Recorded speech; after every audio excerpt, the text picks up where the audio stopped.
How do you say goodbye to a living pope? That question has not come up in 600 years. So Benedict XVI's historic farewell celebration in Rome today brought predictably massive crowds.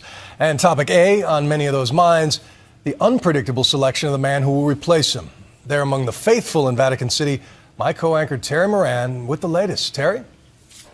Bill, what a day it was here. Unprecedented, full of ritual and mystery, symbolism, the high pomp and ceremony that the Roman Catholic Church uses to speak to the world. And it was something else, too. It was more personal, intimate, emotional at times, and at times something very different for this church, new. St. Peter's Basilica shone in all its Renaissance splendor in the Roman sunlight. But in the nearly 400 years Michelangelo's great dome has towered over this city, nothing like today had ever happened here. The cardinals gathered in the Sala Clementina of the Apostolic Palace, the hall where the bodies of popes are first laid after death. But this was a living farewell. He entered slowly, an old man ready to lay down the burden of the papacy. Benedict XVI bidding goodbye to the princes of the church. Cardinal Angelo Sodano, Dean of the College of Cardinals, addressed the pontiff.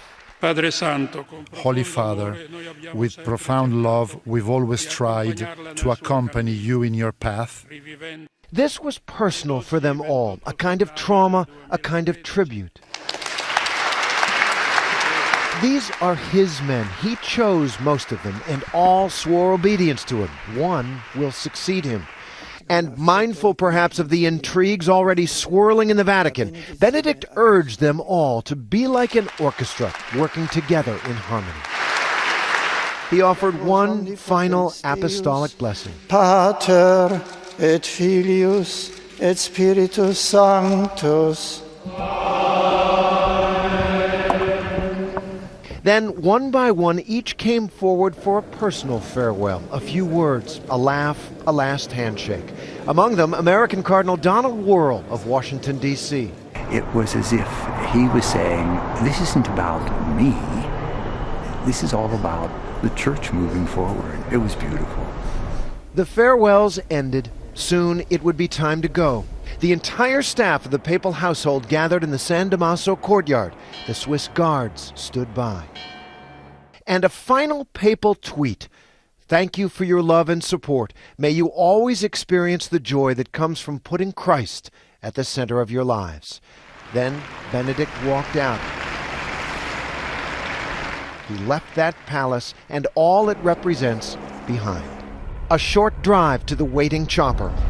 While across Rome, the faithful offered their own goodbyes in St. Peter's Square, on nearby rooftops. And then, as the chopper lifted into the evening sky, the bells of Rome rang out.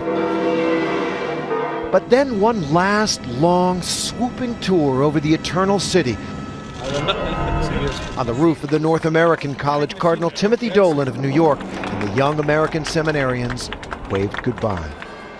At Castel Gandolfo, the Pope's summer residence, the locals, his last crowd, waited.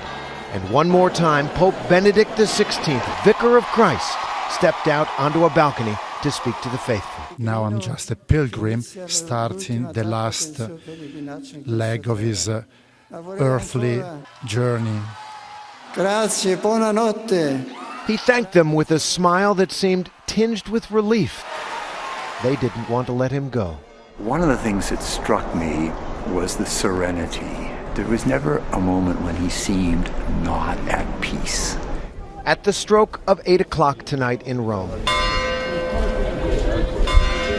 the moment the Pope's resignation took effect, the Swiss guards stood down, closed the great doors of Castel Gandolfo, and departed. There is no Pope here anymore. Just a man. He'll be known as His Holiness Benedict XVI, Pope Emeritus, and he's going to live in a monastery just behind St. Peter's there in the Vatican. He has said he will dedicate himself in solitude to a life of prayer. So what happens next? Well, the cardinals who have gathered in Rome are now going to meet informally for about a week. Then they will decide on a date where they will go into the Sistine Chapel in conclave, lock the door behind them, and begin to choose the next pope.